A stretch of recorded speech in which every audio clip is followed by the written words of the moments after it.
Investing in businesses that run themselves is a great way to create passive income, but it's not a get-rich-quick scheme.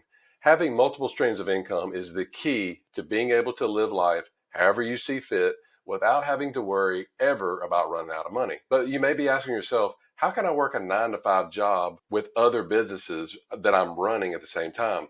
Well, what if I told you that you can run multiple businesses without really having to be involved in that running process? These businesses take a little work to get set up, but then they're almost totally automated, allowing you to sit back, relax, and enjoy the cash flow. In this video, I'm going to show you 11 of those businesses that are self-running that you can start today to increase your streams of income.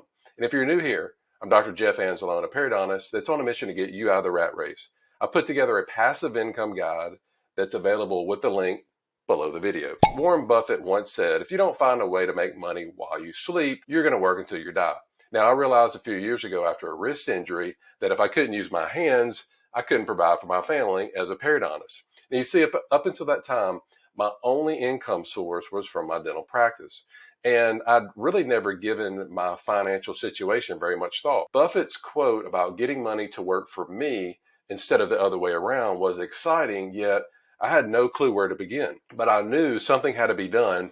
If not for anything else, it'd be a great way to mitigate my financial risk if something ever happened to me. Once I started to realize that the wealthy operate completely differently than most people, I began to look into how they actually made their money to begin with. Many do it by purchasing other businesses that can actually run without them having to be present. Now, let's go through 11 of the more popular ones that they use. The first one is probably one that you're very familiar with, and that's a laundromat. Now, this is a great option to own a recession-proof business that actually can be set up to run on its own. I actually have one right across the street from me from my dental office. Now, because these are typically a self-service facility, the customers are the ones that do all the work for you, loading and unloading their clothes into the machines. Another benefit is that laundromats are not a seasonal business because everybody needs clean clothes no matter what season you're in. Now, something else to consider is the potential for adding extra sources of additional income within the laundromat. So think about it. Sometimes it takes 2 or more hours for somebody to wash their clothes, and they'll tend to have to wait on the premises. This provides laundromat owners a potential for additional revenue streams while providing extra value for their customers. A couple of these examples are vending machines, snack machines, entertainment, Wi-Fi internet connection, things that can kill time for them yet make you money. Number 2, you've heard me talk about this before, are self-storage facilities. So as online shopping becomes more and more popular, the need for people to find storage space has actually increased in demand. This fact alone makes owning a self-storage facility a great idea, as research has shown that they perform extremely well in all types of economic cycles. Now, during a market downturn, consumers typically tend to downsize into smaller homes, causing them to what? Well, if they're moving from a larger home to a smaller home, they've got to take out the excess furniture and other items and put into storage units because nobody likes to throw anything away these days, right? Now, when the economy is good, storage units are still in demand because people who are actually moving from the smaller house to the larger house, they a lot of times need temporary place to store their furniture. And those starting new local businesses, they also need to keep supplies for their startups. Another benefit of self-storage is that they generally acquire very, very low maintenance, as you're not dealing with the typical landlord issues that you would if you owned an apartment, like plumbing, broken toilets, etc. And most people that own them, they actually just hire a part-time property manager to handle any types of issues that may come up. All right, number 3, which we talked about a little bit in the laundromat, are the vending machine businesses. Now, most of the time, these businesses place several machines in high traffic areas throughout local communities. It's largely passive, as if somebody wants a Coke, they put their money in the machine without you having to be there, right? Now, occasionally the machines will need to be restocked, but again, this can be outsourced. You got kids, perfect way to get them involved in business. Also, technology has made it easier and safer to collect money, as new machines are actually equipped with modern payment readers, which means less bills and coins for you to collect. There's also inventory tracking software which will notify you whether your machines are delivering good, bad, or zero items in real time. Cool stuff. Number 4, one of my favorites now is car washes. Now, this is another great place to look when it comes to businesses that run themselves, as the in-bay automatic car washes. Those are the ones that are extremely popular. That's where you drive your car into a bay, and then the automatic equipment actually moves around to wash it. Typically, these are found at gas stations or at a convenience store because they generally require less space than other types of car washes, along with not requiring as many workers to operate. Customers can pull up, swipe their credit card, drive into the bay, and the machine does the rest. Number 5, something that I have a lot of experience with, that's actually starting a blog. Now, I did this from scratch. Now, I understand what it takes to make this work. My blog, debtfreedoctor.com. And because of the amount of time that must be put in, I get it's certainly not initially passive. But once there's enough articles to get the blog off the ground, the extra money can start coming in without doing much after that. And when I started it, the virtual assistants craze that's going on right now, that wasn't too big. Now people start blogs, they outsource the articles to a virtual assistant, somewhere overseas.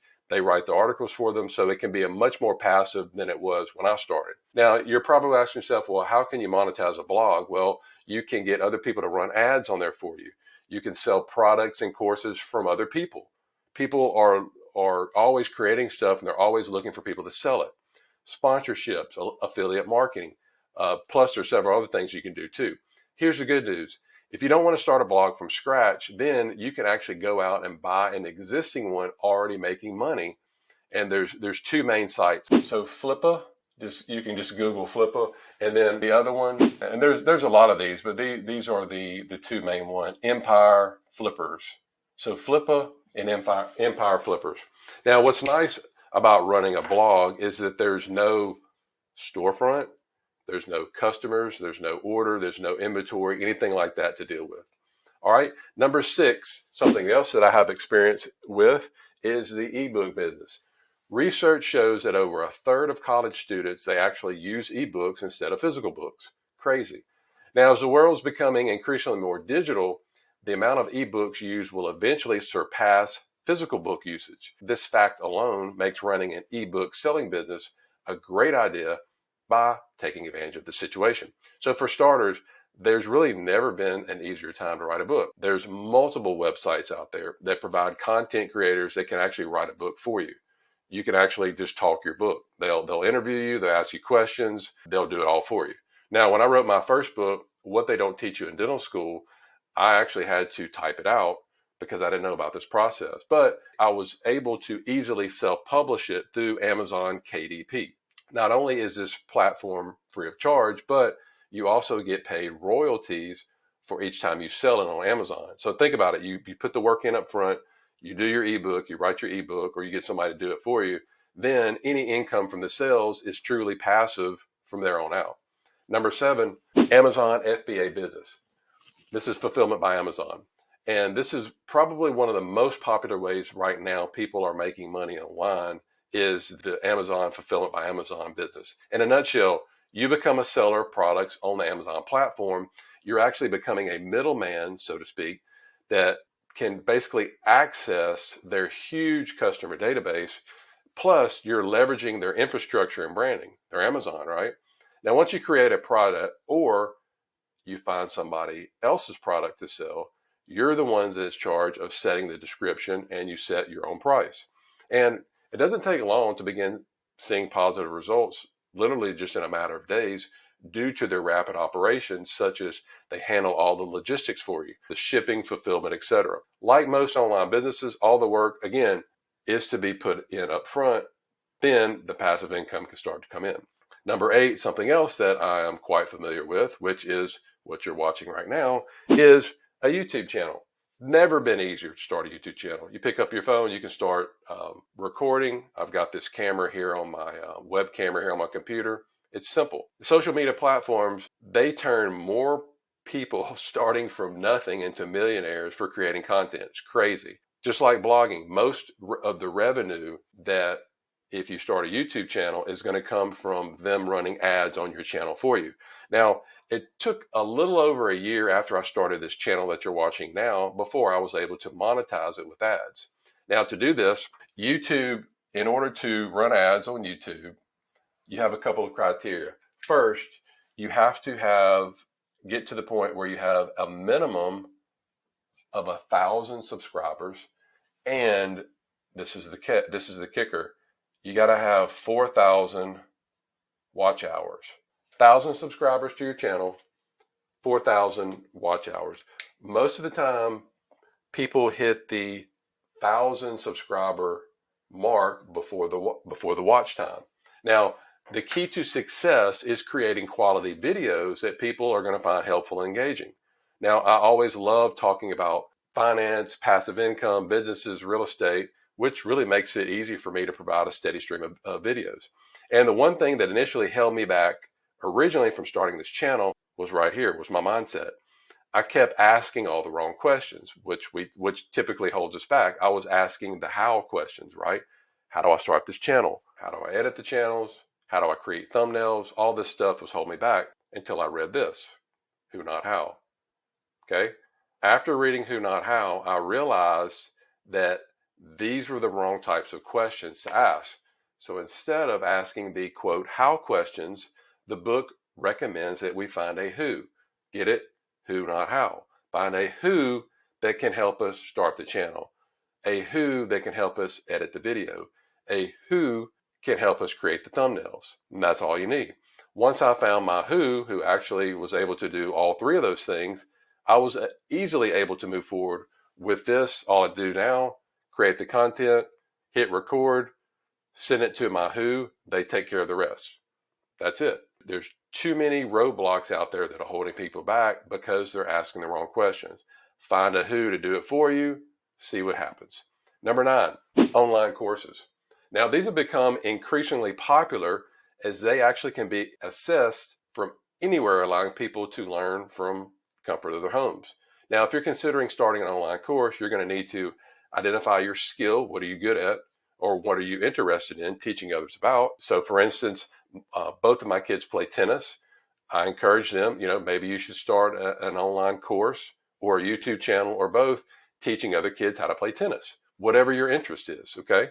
That's what's going to keep you going. You take your skill, you take your interest, you convert it into an online course, and then you simply market the course. And once the course gets up and going, really nothing else needs to be done unless you want to just occasionally update the material. Now, here's one that you may not have thought about before, parking lots. Okay, most people never give even a second thought to parking lots. But I once heard the phrase, there's riches and niches. Now, even though parking lots are within a very small niche in real estate, they have the potential to be extremely popular. Research shows that there's over 2 billion, with a B, 2 billion parking spaces in the US. Two popular ways to invest in parking lots are you can actually just go out and buy a small parking lot. I'm from Louisiana. I don't see that much, but I do know that when I go down occasionally to visit New Orleans, which I did most of my training there in dental school, people do have these really, really small parking lots that they charge people to park in. So you could either do that, buy a small parking lot, or you can actually just buy a private parking space. You typically would see these in larger cities. Now, there's also my favorite real estate investment, real estate syndications, that they'll actually invest strictly within the parking lot space. So instead of investing in a syndication that may invest in self-storage, mobile home park, short-term rentals, you can find one specifically that invests in parking lots. Well, you may be asking yourself, well, how much can you make on this? Well, if you have any doubts about making money with parking lots or parking spaces, think again. In large cities such as New York and San Francisco, parking is such a premium that the actual individual spaces in a parking garage can sometimes sell for $80,000 for a small little parking space. Crazy. And as the population continues to grow and more cars hit the road, go ahead and expect to see the numbers of parking spaces decrease, thus making this type of investing even more attractive. Simple rule of supply and demand. And last but not least is the billboard rental business. Now, running a billboard business can be extremely profitable, and there's actually several ways to get started. The first is you can just go out and just buy an existing billboard. Now, the value of this approach is based on how many eyeballs actually see the billboard each day. Another approach is you can just simply put one up yourself. Now, this could prove to be a little bit more difficult, as many governments, they have all kinds of restrictions and regulations sometimes on billboards.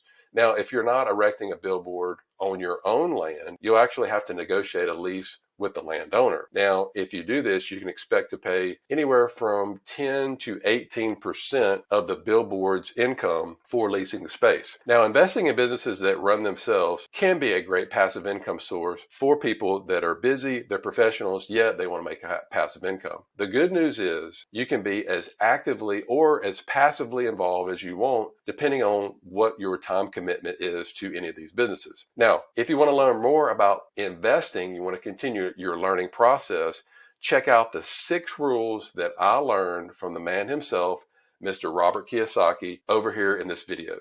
I'll check you out over here.